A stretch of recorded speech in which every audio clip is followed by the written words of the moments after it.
What up, y'all? This is your boy, Mr. Downtown Ray Melo, and you're listening to the Entertainment Report on iHeartRadio for Friday, July 3rd, 2015, delivering some major stories and trends going on in the world of entertainment and beyond. You can follow the show on Facebook or on Twitter, facebook.com/The Entertainment Report with Ray Melo, that's RAYMELO, or on Twitter at The Enter Report. You can listen to the show anytime you want on iHeartRadio. Just go to iHeart.com, search for The Entertainment Report, and it'll take you to the page.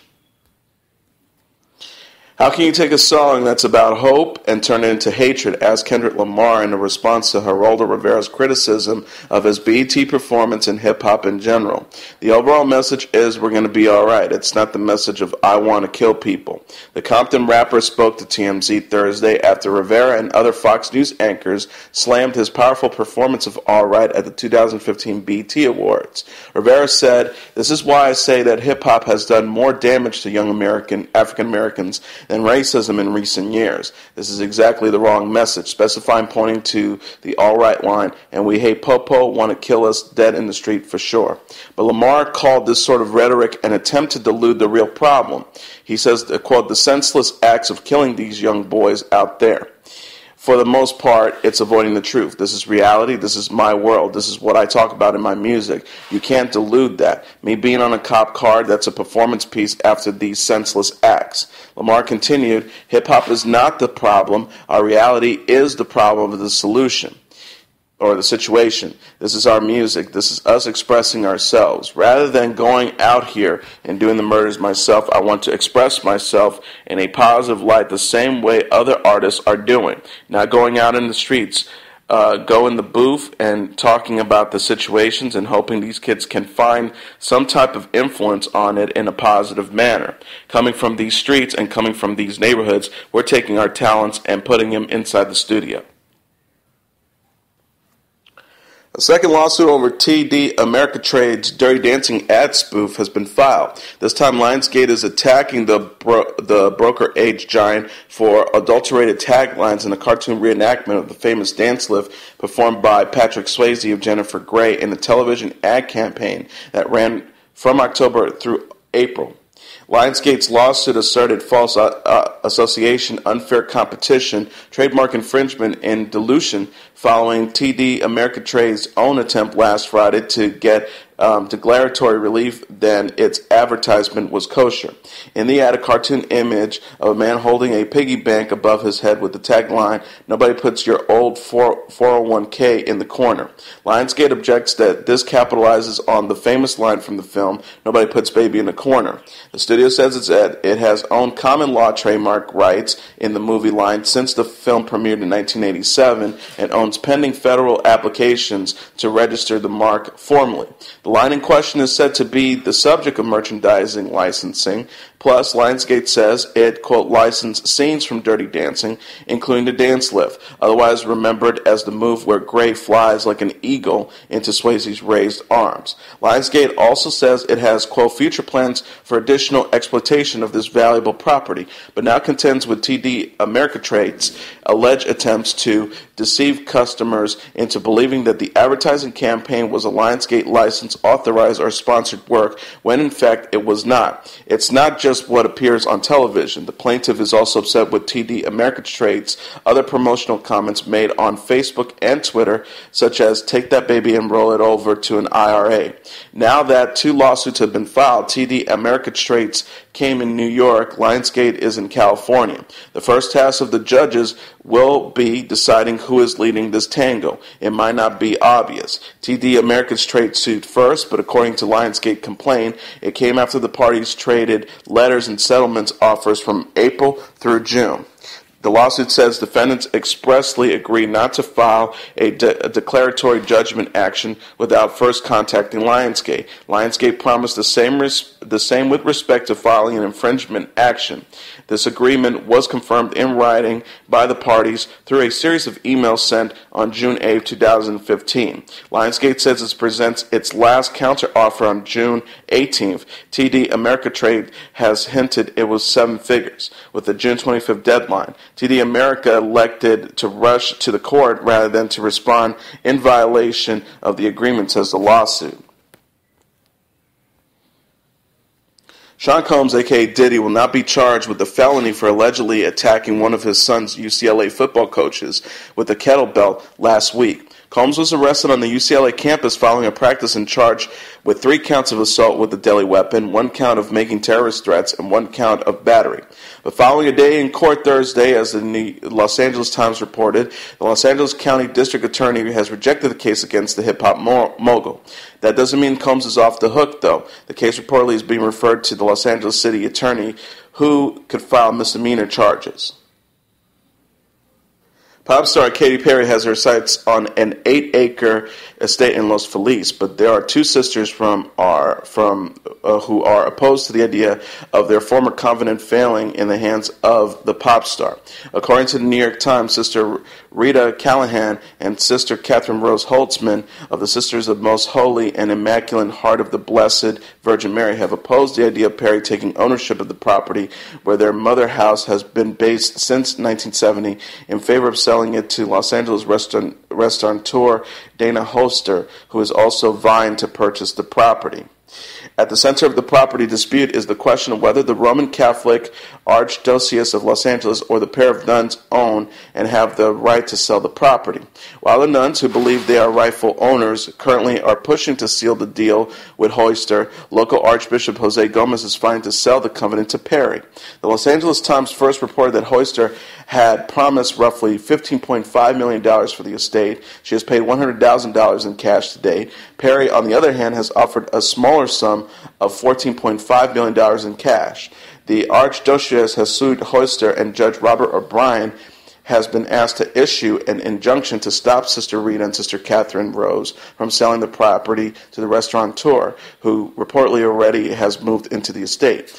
Court filings show that the Archdiocese believes Hoyster's interest in the purchase is contingent on her being granted the power to develop a restaurant and hotel on the property and is strongly against the idea.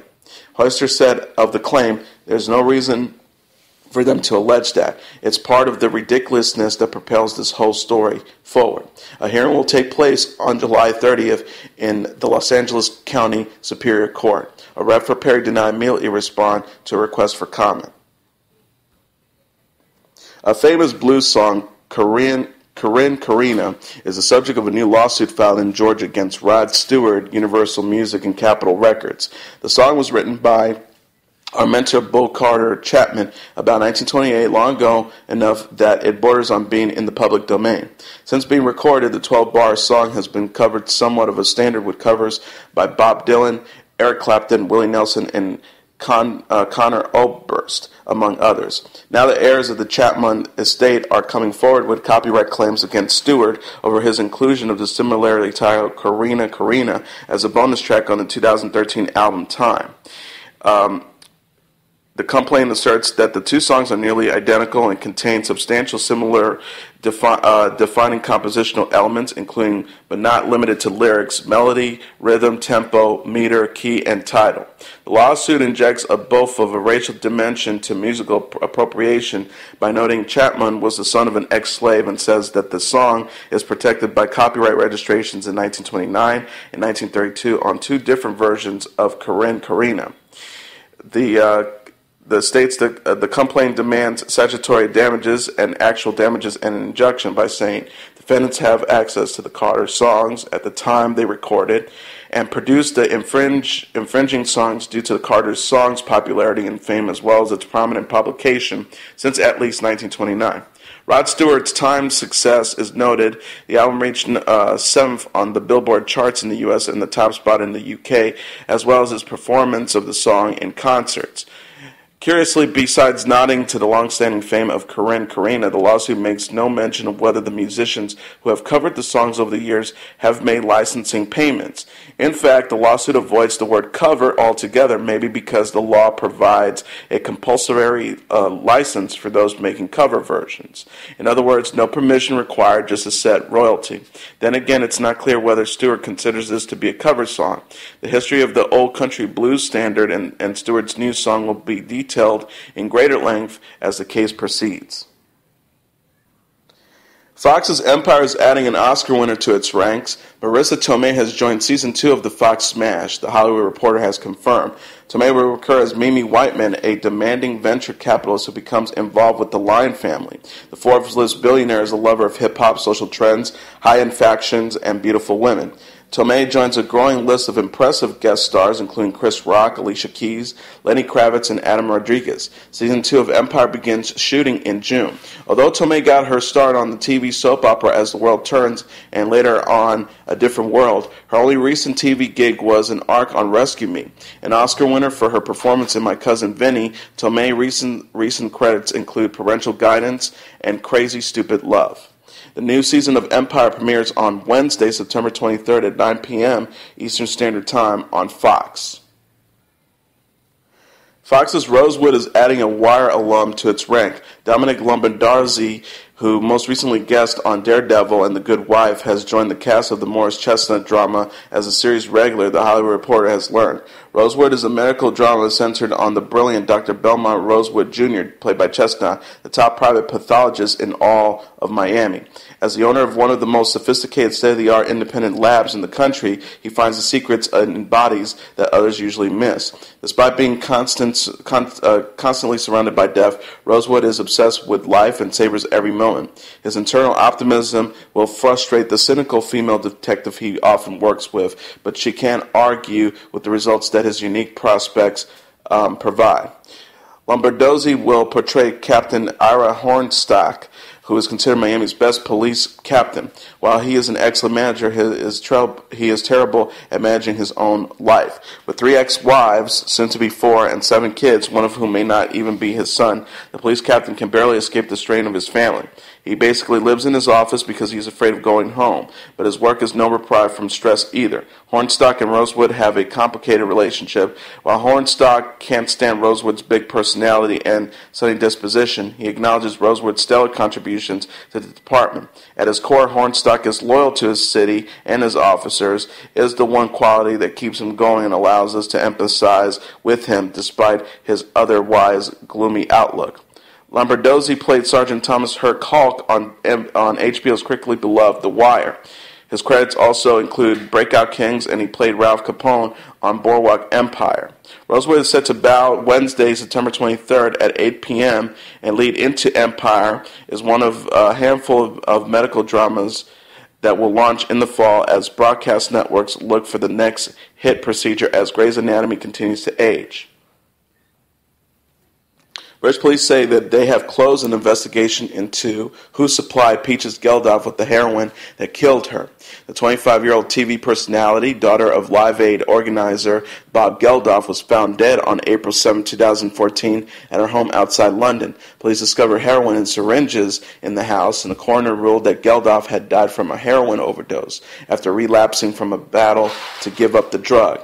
Police said Friday that they had, quote, exhausted all lines of inquiry into who supplied the drugs. Detective Superintendent Paul Fotheringham of Kent and Essex Serious Crime Directorate says detectives would review the case if new evidence emerged. Geldof's mother, Paula Yates, died of a heroin overdose in 2000 when Peaches was 11 years old. Jennifer Lawrence appears gearing up for a battle in a new image from the Hunger Games Mockingjay Part 2 released on Thursday.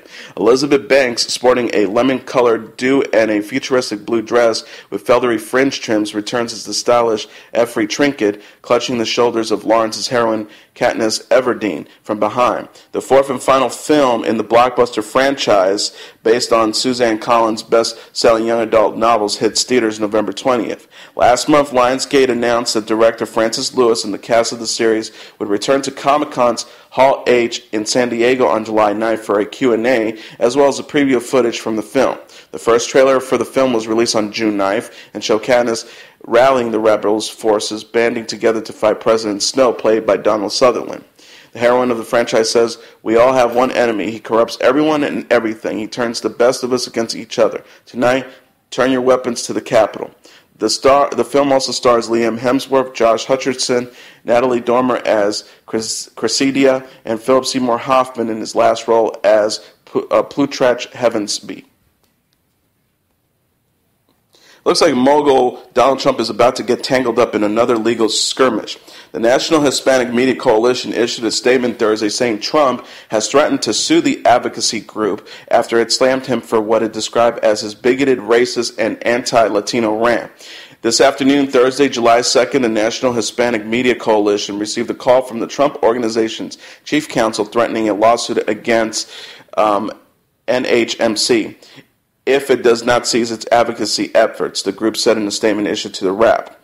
The NHMC will not stand in its defense of the American Latino community, especially against racist statements Trump made during his June 16th presidential announcement, the statement continued.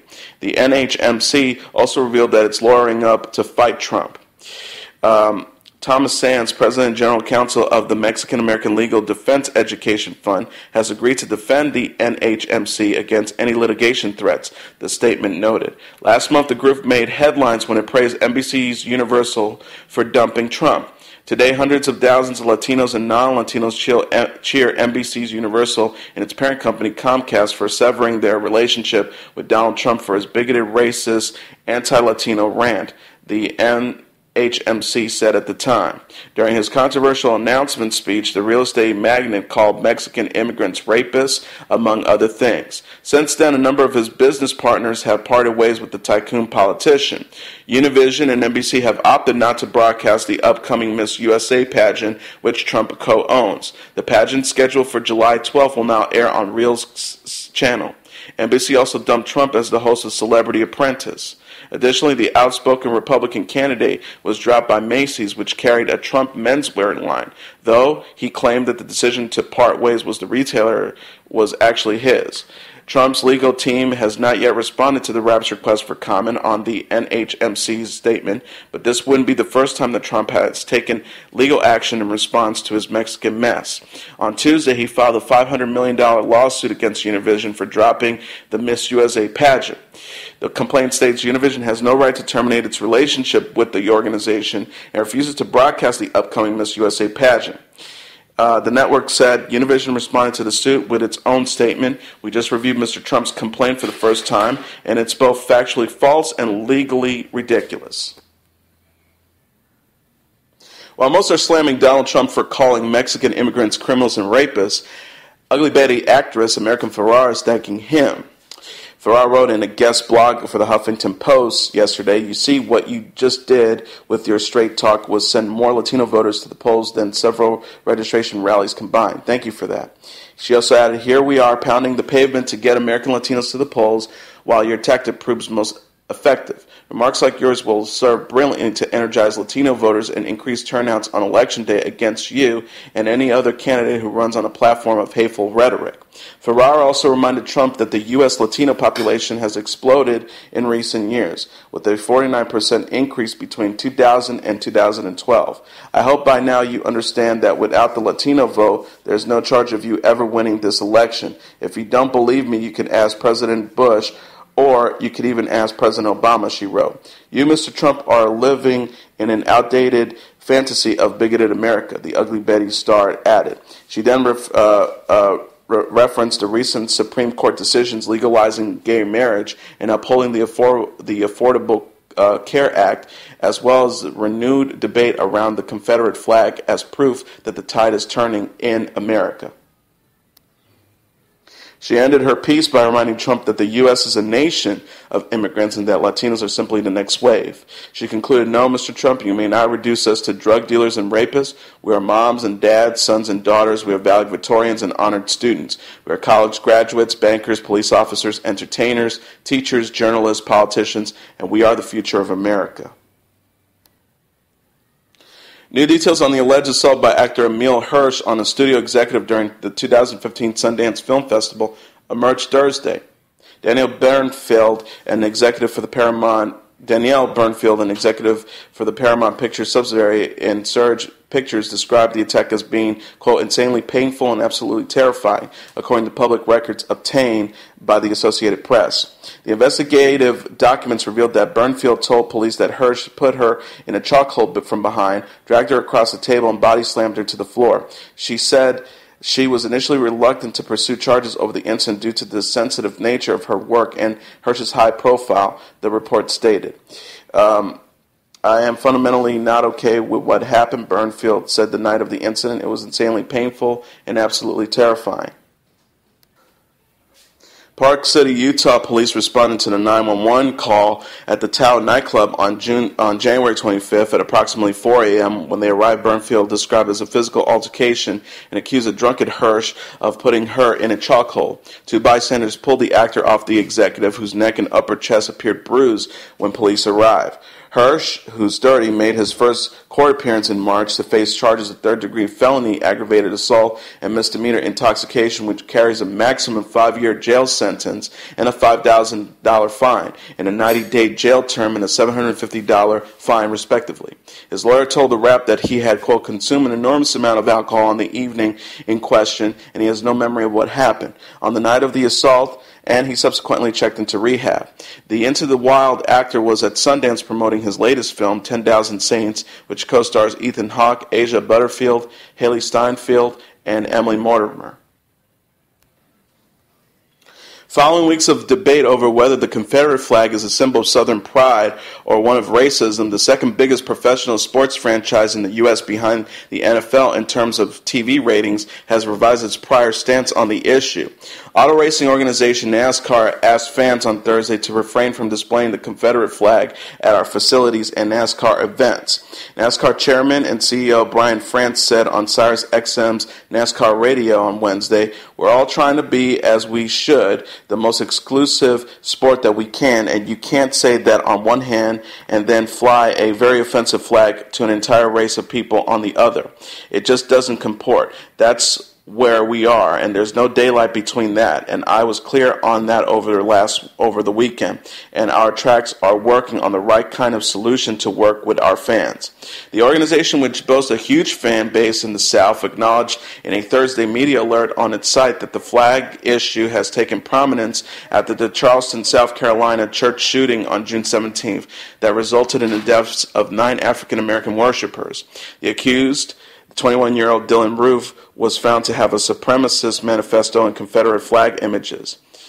A statement posted by the NASCAR site in tribute to industry members, they quote as saying, "As members of the NASCAR industry, we join NASCAR in the desire to make our events among the most fan-friendly, welcoming environments in all sports and entertainment. To do that, we are asking our fans and partners to join us in a renewed effort to create an all-inclusive, even more welcoming atmosphere for all who attend our events." They continue, "We also are committed to provide a welcoming atmosphere free of offensive symbols. This is an opportunity for NASCAR Nation to demonstrate its sense of mutual respect and acceptance for all who attend our events, while collectively sharing the tremendous experience of NASCAR racing. Some of the sport's biggest stars have now stepped into the debate, support the move."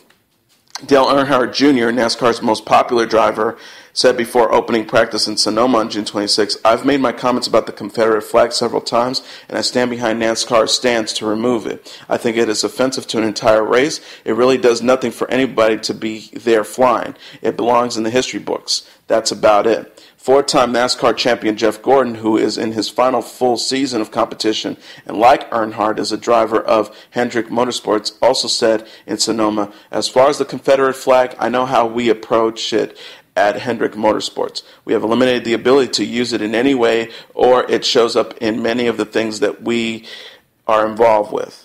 Gordon continues, "I think that is the stance I see that NASCAR has taken and have had that stance for several years. To me, I'm in support of what they are doing. This is a delicate balance. We're race all over, but the South is an area where we have a lot of fans. Everyone has different opinions and expressions of that. I support NASCAR in the stance that they are taking." Daytona International Speedway President Joey Chitwood announced Tuesday that the track would be holding a flag exchange in which fans could trade their Confederate flags for American ones during the weekend's Coke Zero 400. The 57th annual event will be held on Sunday night, July 5th, and see NBC's return to NASCAR. And now we look back at what happened on this date in entertainment history. On this date in 1985, the blockbuster action comedy Back to the Future, which John DeLorean's iconic concealment car is memorable, transforms into a time travel device, is released in theaters across the United States. Back to the Future, directed by Robert Zemeckis, stars Michael J. Fox as Marty McFly, a teenager who travels back 30 years using a time machine built by the zany scientist Doc Brown, played by Christopher Lloyd. Doc's mind-blowing creation consists of a DeLorean DMC-12 sports car outfitted with a nuclear reactor. Once the car reaches a speed of 88 miles per hour, the plutonium-powered reactor achieves the 1.21 gigawatts of power necessary to travel through time. Marty arrives in 1955 only to stumble in the way of his own parents, played by Crispin Glover and Leah Thompson, and keeps them from meeting for the first time, thus putting his own life in jeopardy. And also on this day, two rock and roll icons died 2 years upon each other. First, Rolling Stone guitarist Brian Jones was found dead of an apparent accidental drowning on this day in 1969. 2 years later, to the day in 1971, Doors frontman Jim Morrison dies of heart failure in a Paris bathtub.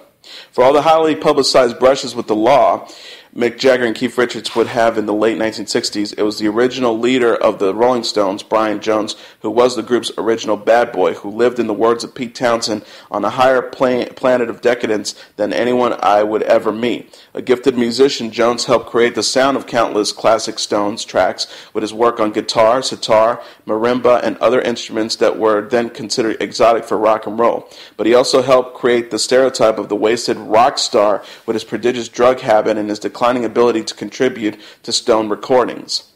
John Lennon recalled in a 1970 interview, "At first, Brian was the most interesting Stone, but he was one of them guys that disintegrated in front of you." Brian Jones was refused of his visa to the United States in the spring of 1969 due to his recent drug conviction upset plans for a fall tour of the States. Jagger and Richards fired him on June 8th, and a little more than 3 weeks later, the 27-year-old Jones was found dead at the bottom of the swimming pool at his home in Texas.